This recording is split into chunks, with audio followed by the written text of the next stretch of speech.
Well, good morning, everybody, and welcome to episode 93. That's a big number, isn't it? Friday, the 26th of April, beautiful blue sunny sky in Hertfordshire. And I've got an amazing panel today. So, firstly, I'd like to say hello. I'm Richard Chaplin and your host for today. In fact, no, I'm your co-host for today. I think that's more accurate. So let me just tell you about who else is going to be on the show today. My co-host today is Rustom Tata, who is the chair at law firm DMH Stallard. So good morning, Rustom. Welcome. And we'll be hearing from you a little bit shortly, but great to have you on the show. Thanks, Richard. The next person I'm going to mention, this is sort of in the order of appearance, if you like, today, is John Rowland. John is the UK consulting lead at consultancy H advisor Cicero.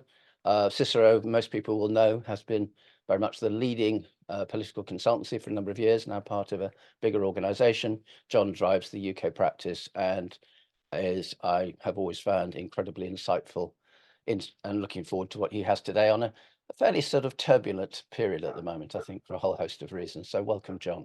Good morning. Our third panelist is Sophie Wardell. And Sophie is the HR director at law firm Higgs, and she's coming to give us that really important people perspective, because the one thing we keep on forgetting at times is we are people businesses. Therefore, the HR role is not one about making sure that people do good things, but it's actually making sure that the supply side of the business plan works. So welcome, Sophie. Thank you for having me. And our final panelist for today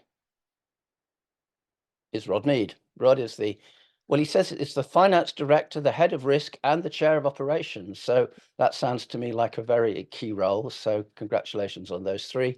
And he works with property firm Carter Jonas. And it's really nice not to just have yet another law firm. And I don't mean that with disrespect to Higgs and DMH Stallard, but it's really great to hear that alternative perspective, because at the end of the day, I always think the thing that unites professional services is that we are all trying to deal with people who resent being managed, and therefore the way we manage them is probably the right way of doing it, irrespective of the product line. Anyway, that's our view.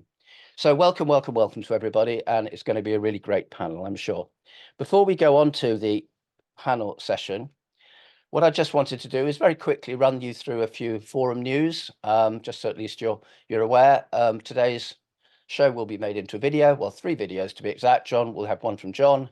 We'll have one which deals with the sector trends tracker, which I'll give you shortly.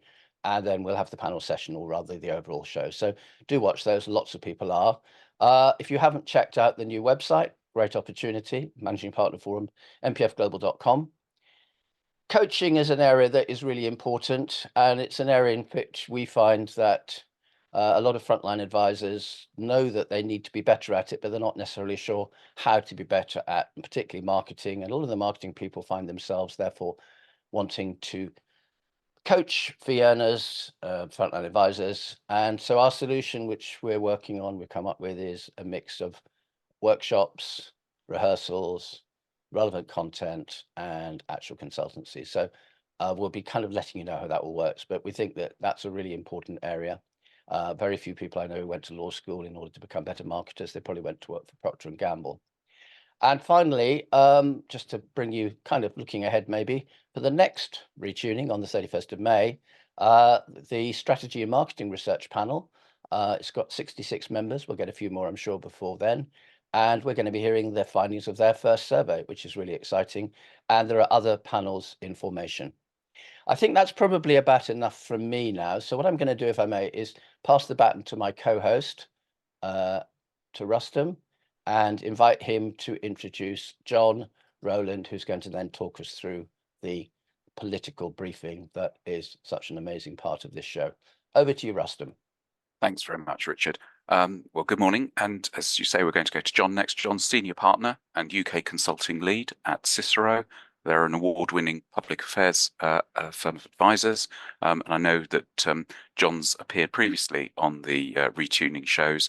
And I think we're probably all waiting to hear what he has to say in terms of politics and I guess the wider sort of turbulent times that we're looking at the moment. So, John, if I may, I'll pass to you. Thank you for that kind introduction, Rustom. So I'm going to talk about four things. Yes, four things on my list today. Scotland, the local elections, where Rishi Sunak's government is at the moment, the implications for the timing of the general election, and fourth, where Labour are at the moment. I'm going to talk about Scotland first today because it's a reminder that life comes at you fast in politics. And I think Humza Yousaf has barely been leader of the SNP for over a year. And if you think back only a few years ago, 4 years in 4 years ago, in the depths of sort of the COVID pandemic, it looked like the SNP would never be out of power in Scotland. Nicola Sturgeon was pretty imperious. Opposition couldn't come close to her. And now we're on the verge of a confidence vote in Holyrood. So what's happened? Humza Yousaf is the First Minister, and the SNP has been ruling in a kind of coalition with the Green Party. They've needed those Green votes to create a majority in Holyrood, and that was governed by something called the BHA, or the Butte House Agreement. Now, over the last 12 months or so, the SNP has changed a number of policies that have made the Greens increasingly cross. Those are around net zero and trans rights. And a sense was beginning to form that the Greens were going to pull out of the agreement. So Humza Yousaf called a cabinet meeting yesterday where the Scottish cabinet unanimously agreed to ditch the Greens before the Greens ditched the SNP. Now, this has made the Greens incredibly angry. They're furious. Of course, they're furious because I think Yousaf has got his jab in first. The issue, of course, is that the issue is that this was a bit of a gamble on Yousaf's part. He didn't think that the Greens would react with quite such anger as they have. The Conservatives saw their opening and had said, right, we're going to call a vote of no confidence in the government. And the Greens have now said that they will back that motion.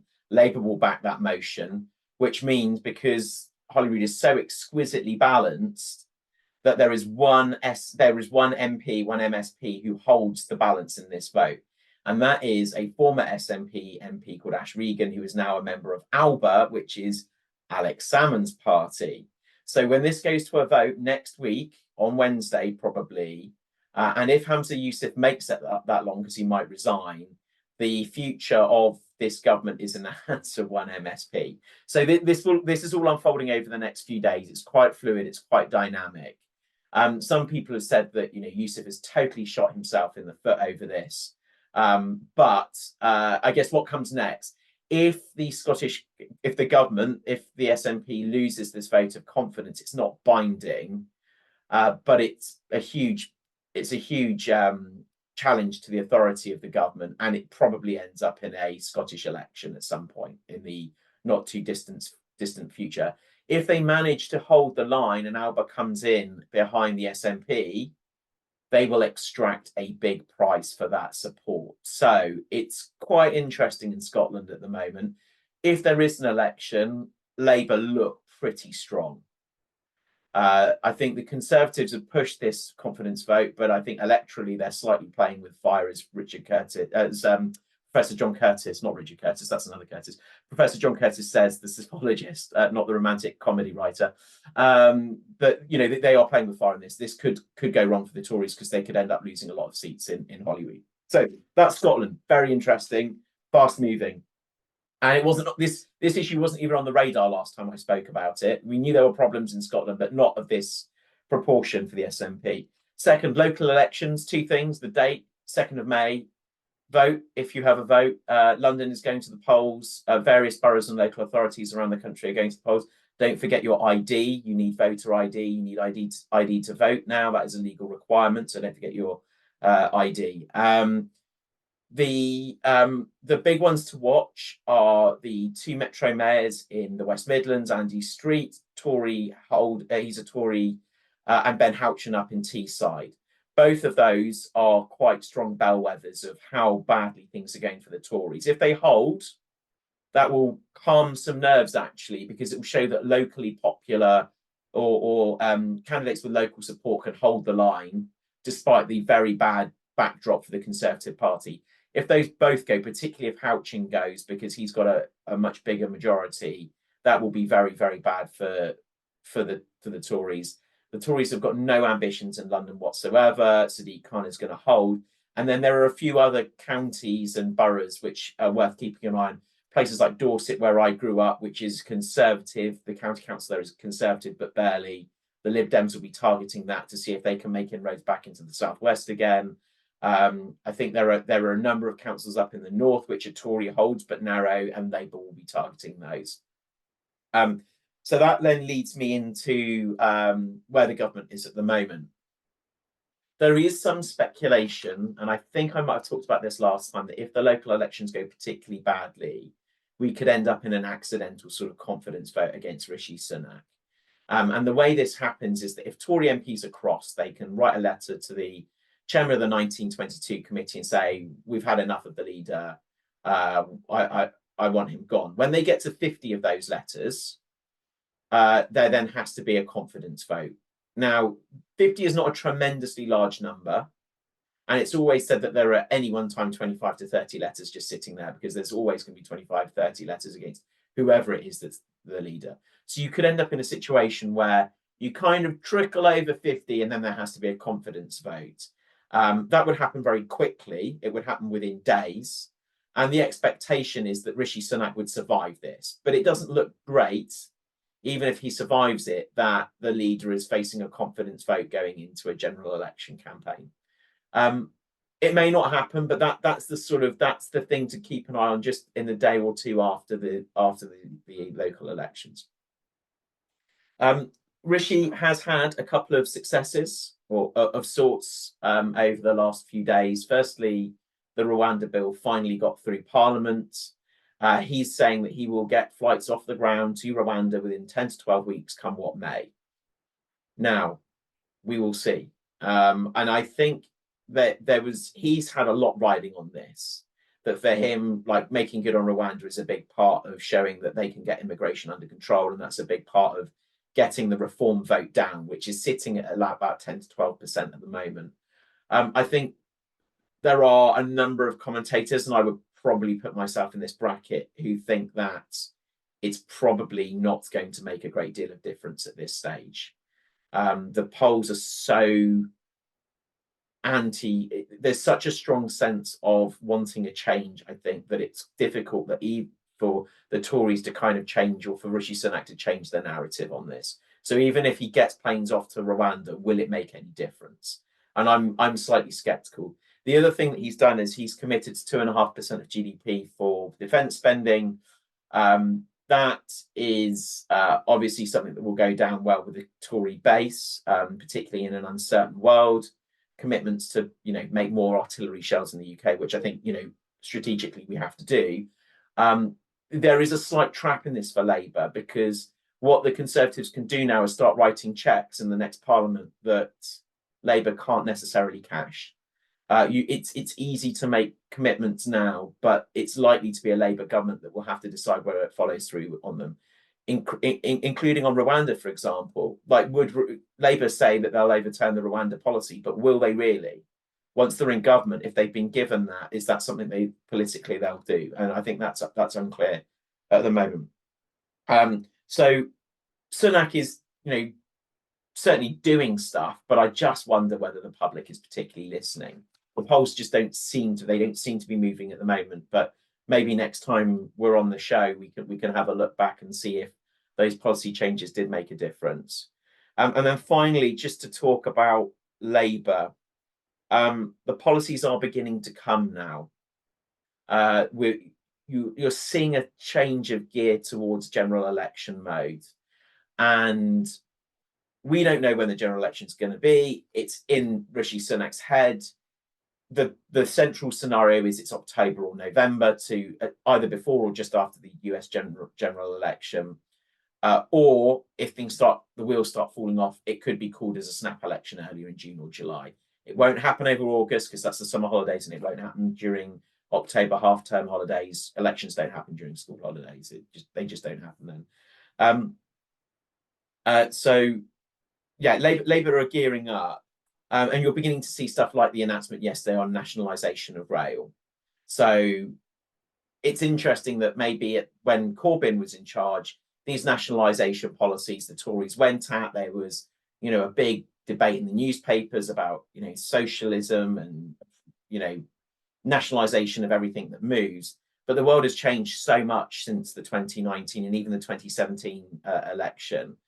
A lot of the rail system is already in public ownership in one way or another. The rail network is in public ownership.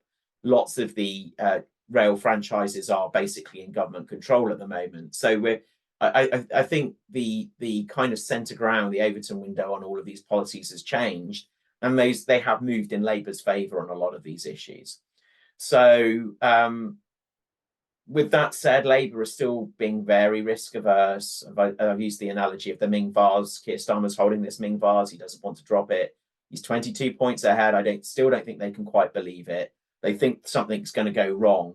But that poll lead has been remarkably consistent for a long time now. And deep down into the polling numbers, the apathy at best and antipathy towards the Conservative Party is very deep. So I will wrap it up there. I don't know, Richard and Rustom, if there's any time for questions. Maybe those could come later on, but I will leave it at that. Oh, you're on mute at the moment, I think, Richard. 93 episodes and I still get it wrong. Awesome. No, I think that was a really interesting, fascinating summary, John. So thank you again. And looking forward to the 31st of May when we have the next one and see what's been happening in the meantime. We will have the election results behind us, but other things, who knows? So I'm going to now spend a few minutes just talking you through the latest sector trends tracker. And then we'll bring everybody into a panel session for about the last 15 minutes to explain what's going on in terms of their views on what we're talking about. So over to the tracker now. So what was the key sort of finding of the tracker?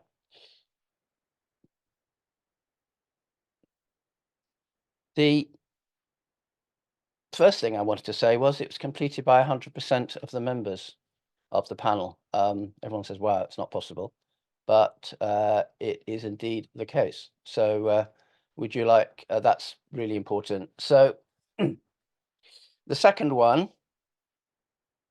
is a quote from government where they said a lot of the point raised in the tracker are similar to those we hear from other people, and it's useful to see the trackers validating these issues. So in other words, from government's point of view, what we have is a tracker that is definitive. So let's get into it. So the first thing is the confidence index. The confidence index is 78%. And what that means in practice is about 84% of the firms that complete the tracker said they were looking to expand, and 6% said they were looking to contract. Now, that is dramatically higher than the services index that you get through other organizations. And I think what that says to me is that professional services remains one of the fastest, if not the fastest growing sector in the UK. And there's a slight uptick. We've gone up from 76 to 78%. Another question we ask in the tracker is about who's on track for success. And if you like, that might give a little bit of feeling as to, is the growth strong or is the growth less strong? And again, 80% of the firms, 79%, I think it is if I look, are saying that's the red one. We are on track for success. And our key clients is at 63. And what's interesting is that the gap is slightly narrowing, apart from the kind of weird one back in September 22, for some reason everybody thought that clients were nowhere, but I think that was just a blip. Some surveys get them, but there's a fairly clear pattern, and those two numbers are getting slightly closer together. What about new workflow? Again, that's really strong. That's 88% growth, 2% contraction. And then when it comes to headcount, and this is perhaps a more interesting one, because the last 2 or 3 trackers, it's gone down from 78 to 72 to 64. It's now gone up to 71%, but the actual contraction has remained 645, so it hasn't really shifted. So again, what you're seeing is a little bit of a rebound around headcount growth. Now, where they're going to come from, that's another story, and I'm sure Sophie will have views on that when we get into the panel session. In terms of priorities and what are people talking about, We always find this quite interesting. The light blue one, which is people, has been, is always very high, and it's high at the moment. The other one that is always very, very high is the olive one, which is the finance. Those two kind of play the number 1 and 2. But what then is interesting is the purple one, operational performance, which has been kind of in the middle of the pack, has now risen to be nearly at the top. So and finance has fallen away. So operational performance and finance are at about the same level in terms of priority. Again, we have Rod, who's a finance director, and he, I'm sure, will have views on that as to, is that what he's getting in his partner discussions. Moving on to efficiency. This is quite an interesting one. The one that's really shot up over to the far on the right is the increasing of operational efficiency. Now, that's a term that lots of people may interpret to mean different things, but what I see it as being, let's focus on running this business as effectively as we can. And that one has shot up significantly. It's been pretty flat for, I don't know, a year or so, and now it's suddenly shot up in the last tracker. And then developing commerciality has dropped back a little bit, but it's still very high. But the other one that's quite interesting is the sort of ping in and out, if you like, on the technology, which is the purple one. In other words, it went up a lot. This was pre-think Gen AI. Last tracker, down again, and then up again. And remember, this is the same firms, same people in the same firms completing it at 100% completion. So it's a very, very reliable shift in tracker opinion. What's getting in the way? The one that typically is has been very, very high was the poor economic climate. If you look back into about 1920, when we were in the middle of COVID, that was really, really high. Those olive ones were right up there on the left. Now it's kind of a little bit further away, and the one that's coming through is margin erosion and the fee pressures. So it's more the traditional areas rather than the external. But there's always an interesting one here. The one that's really interesting for me on this chart is the blue one. And the blue one tells us that actually the political uncertainty, and we've heard from John a minute ago about some of the reasons why that might be the case, has significantly increased. It was running around about 20%. It's now up to at 30. So that's quite a big movement in one quarter for the same firms, for the same people. So clearly this is, whether it's election year, all the other things that John mentioned, I'm not sure, but that level of uncertainty has increased significantly. People-based activities in terms of management and contributing most to helping firms achieve their goals. The one that is consistently at or above the top is the blue one, which is getting the best from your team. And then the next one is communicating effectively. So these are all people-based activities. The, how shall I put it? This list was about 10 lists, comes from London Business School. Not all of them are people-based, but those are the 3 that definitely come through the highest. In terms of people working from home, between a half and a quarter are working, 85% working from home. And there's not much going on in terms of office space requirements. Again, Rod will be much closer to that, given he works for a property consultancy. But generally, the big olive bit in the middle are people who are saying it's about the same, no real changes. There's a few at the top, the purple ones, who want some more.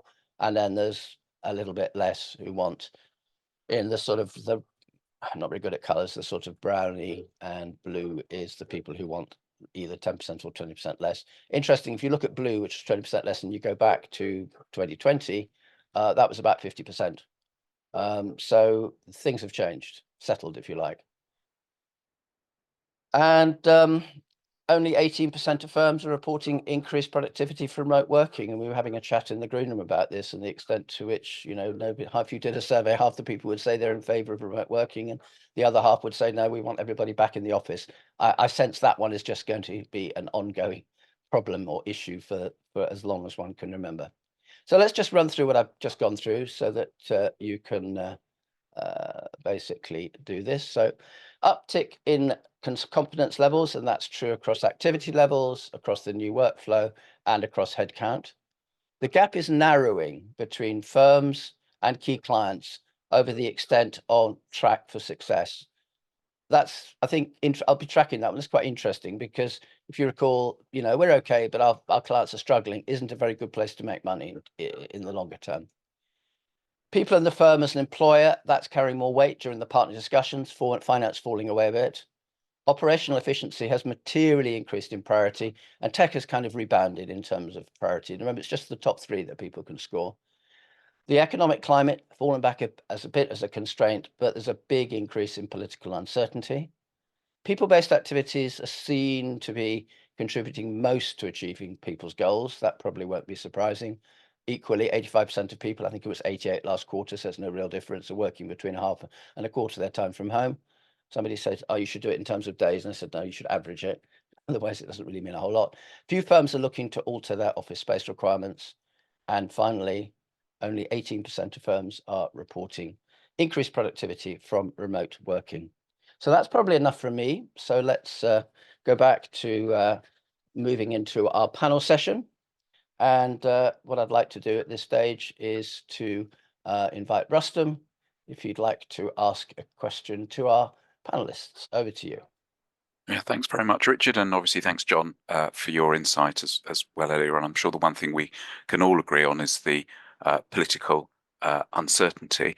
I often very simplistically say that clients generally want certainty in terms of what's happening, whether it's legislative change or anything else. They just want to know kind of what's going to be there, and obviously confidence, and not knowing when there's going to be a general election, not knowing what's going to happen with interest rates, which is the one thing I think we haven't touched on, but which this week there's an emergence, I think, of or an emergence of a divergence of views on the Monetary Policy Committee in terms of what should be happening to interest rates and how quickly they might change. So I think we've got all of that. I guess one thing perhaps just to throw out there would definitely come to people, because of course we always come back to that as Rich says, we're people businesses, and as an employment lawyer by background, that's always close to my heart too. But I just wondered about this finance piece. I wonder how much those on the panel feel that finance for our firms is less of an issue, or is falling back as an issue. Because certainly, again, if you look at it from client side point of view and demand side point of view, I know in my peer group where we've got people from legal, accounting, property, and others, they're all saying that there's this sense of pent-up demand that, and Rod, I'm sure your colleagues will have a view on this, sense of pent-up demand, but because the cost of money still remains quite high, that's slowing things and it's slowing transactions down. And the transactional side of the business always suffers where people say they want to do things, but they start finding reasons to delay doing them.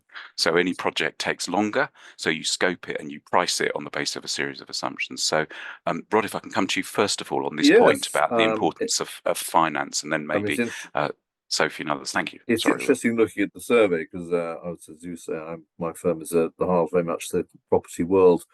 And I would say the sort of optimism that perhaps the more weighted lawyer says is not necessarily being shared among the property consultants. In fact, things have proven, particularly in the last 6 months, very hard.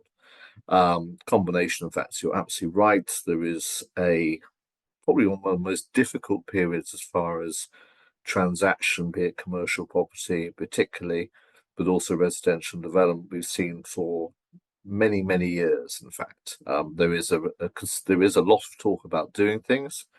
There's a considerable reluctance to actually do any deals per se, and that's backed into interest rates being fairly fundamental. You don't know quite what the yield is on a property, and therefore people are reluctant to invest. That falls into residential areas as well, because people are unsure of the political uncertainty. So that is not creating a very good atmosphere as far as our clients to actually go and do things. And therefore, that's having, yet from running the business itself, we are still having the overhang, and the country is as well as seeing quite high increases in salary increases, and dealing with that peak last year. I think it'll be not quite so bad this coming year. And that's having the effect on the margins, and that's also, we still haven't unwound in the supply chain either, and particularly our clients, we're seeing supply chain restored, but the prices are still higher, and the energy, although it's not so frightening as well, is still significantly higher, and when you're building things that cost you money.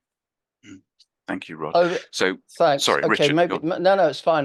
We're trying to alternate, I think. But John, if I may, I'll go to you, because Rod a minute ago was mentioning salary increases, and I know towards the end of the last show you kind of said in the summary, you said, oh, and I think this is something I'd like to mention. So you want to kind of explore that topic a bit more in depth and how that comes to you as the senior partner of your firm. That would be really helpful. Yeah, I mean, I think some of the people in the legal industry had said that those salary increases have sort of already happened, but we're beginning to see them feed through now.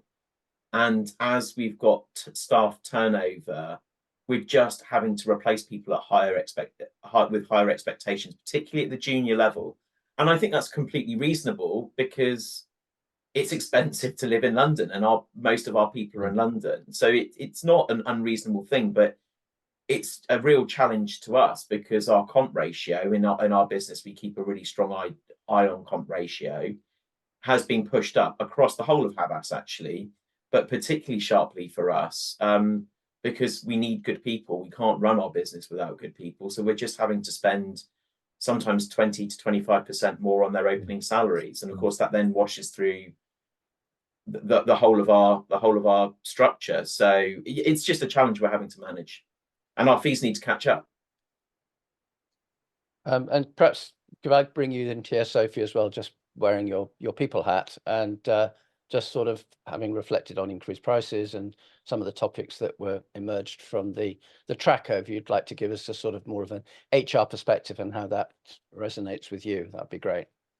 I think there was something that Rustom said around clients wanting certainty, and I think that is definitely the same for people. It was notable that you're saying that 71% of respondents expect to expand headcount over the next year. I'd be really interested to know how people intend to do that, echoing what John said about increased salaries. This is such a difficult market for recruitment. I actually think that this is by far the biggest obstacle that firms will find will be the recruitment of lawyers and quality people. Certainly from what I'm getting from my own resourcing and recruitment team is that people are just being bombarded with offers, and there are particular skills shortages. And so there's this greater emphasis, and I think this is borne out in some of the figures, people in the firm as an employer. And I'm not just talking about the sort of employment brand, but this value proposition. You know, what is it that makes you unique and differentiated? Because it cannot just be all about salary. It is about this sort of sense of belonging, sense of purpose, the sense of aligning with career aspirations, and all of that is fine. But sometimes then what gets lost is you're recruiting people, particularly early in their careers, who potentially don't have the commercial acumen as well. Rod and I spoke briefly about that prior to this session. Making people understand the mechanics of how a law firm works is, again, really, really vital to any of the sort of developmental programs that are happening within organizations, getting this balance between the kind of technical competence and the behavioral confidence, I should say. So I think it's going to be an interesting time. I see recruitment now as sort of very much a consumer market. I think that the people who are looking to join firms are viewing them literally as consumers. We have to stop thinking about them as employees.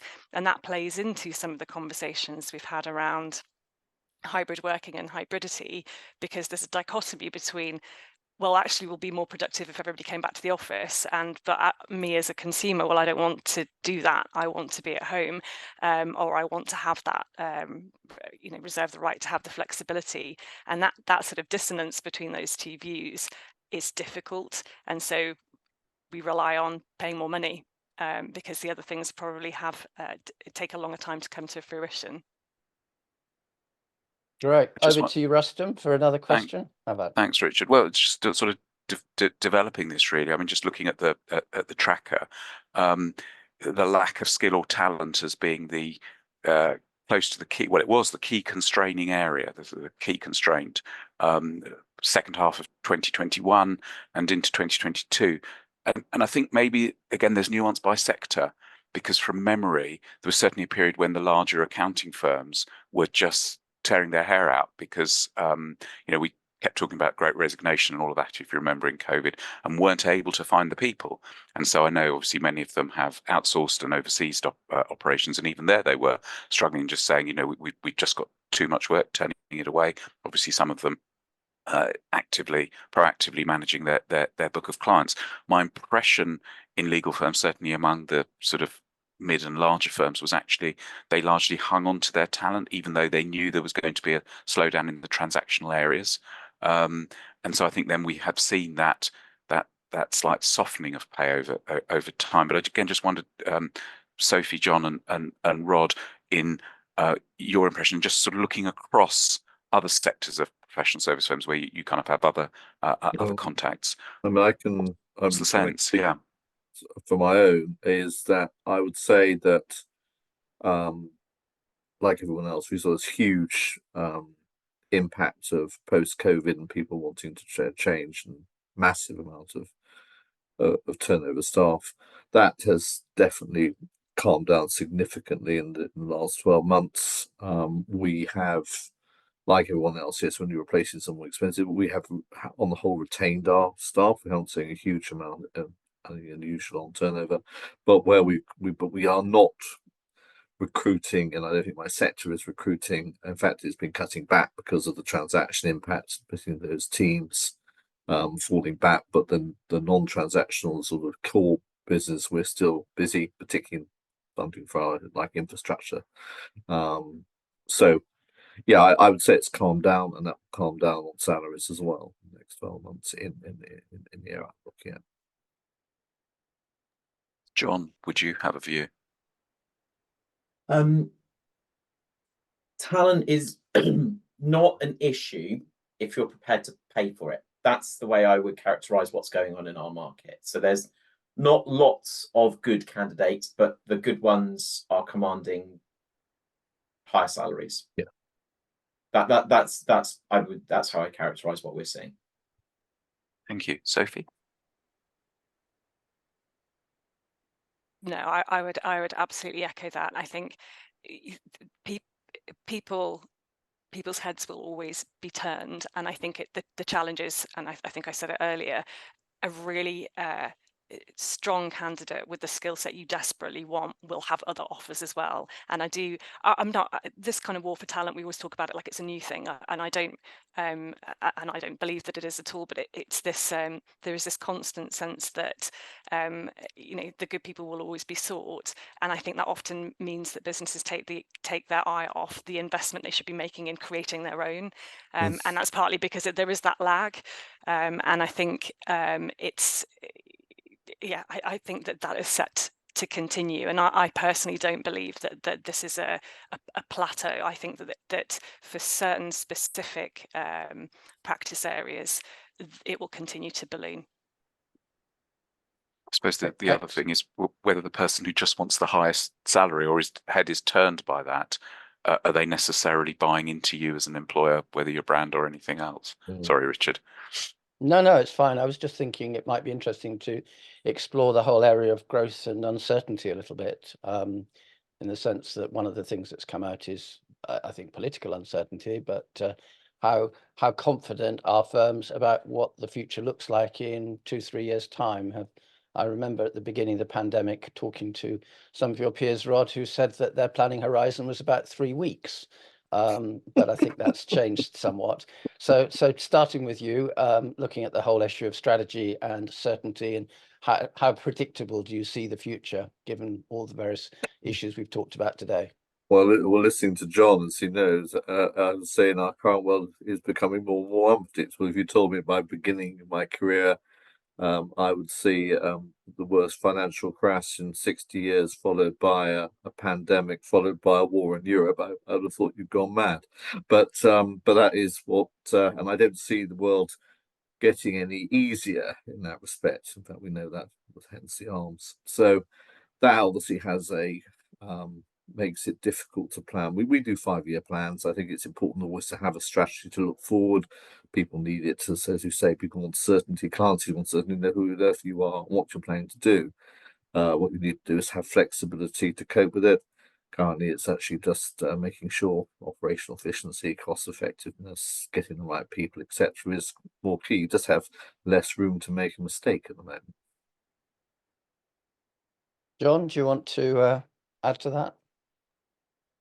Well, I suppose I maybe this is a good time to look at the track question on political uncertainty, which, as you say, has ticked up. And I was thinking about that because in some ways I would say that there's less political uncertainty in Britain than there has been for quite some time. That there's a sort of business as usual, notwithstanding the election, there's a kind of business as usual feeling about British politics. There's no referendums, there's no pandemics, there's two relatively technocratic party leaders on foreign policy. There's nothing between them. Labour is committing to Tory spending plans. So in some respects, you've got more certainty than we've had. A lot of the uncertainty politically is external to the UK, I would say. So whether that's geopolitical conflict, superpower rivalry, energy, that's, I think, what's driving a lot of the uncertainty. And I should never make bold predictions, but I think most people probably deep down know which way this election is going. So the thing that we're uncertain about is when it's going to be, but we're probably not uncertain about what the outcome is going to be. So it's quite an interesting question. It'd be interesting to get in behind what people's motivations are for saying that it's uncertainty, the political uncertainty that's driving that. Sophie, do you want to add to that? I was just vigorously nodding to what John was saying. I think it's that bizarre. We're at this bizarre point where almost the greatest certainty is the uncertainty, but it's actually it's all within parameters, and you can almost sit down, with your exec boards, your strategy boards, and say, as John said, the chances are, but any which way, it's within the realms of what is known. It's not that we're not going to have that catastrophic, you wake up the next day and the world's turned on its head. I don't see that happening. That's fine from a business perspective, but human beings experience, and so I think it's the uncertainty that's been layered over time, and that sort of is sort of a fatigue that has set in, this constant shifting. And I think that fatigue means that people are sitting and watching and waiting, and it's more about human behavior. John, you said sort of getting behind it. I think humans are a bit fed up, and actually that drives a degree of sort of, I'd rather just stick with the status quo, because I just don't want to have another thing that I have to think about. And that's what I sort of observe. People are less likely to pick up the phone to a recruiter because they're thinking, well, actually, I just like things just to sort of stay the same for a little bit, because then I can kind of work out my life. That's definitely the impression that I'm getting. Right. Well, we're in the last couple of minutes. So what I'm going to do, as usual, is just ask each of you, start off with Rustom, is what's the takeaway? What's the one thing that you've sort of heard or listened to today that's given you said, oh, that was interesting, pause for a thought?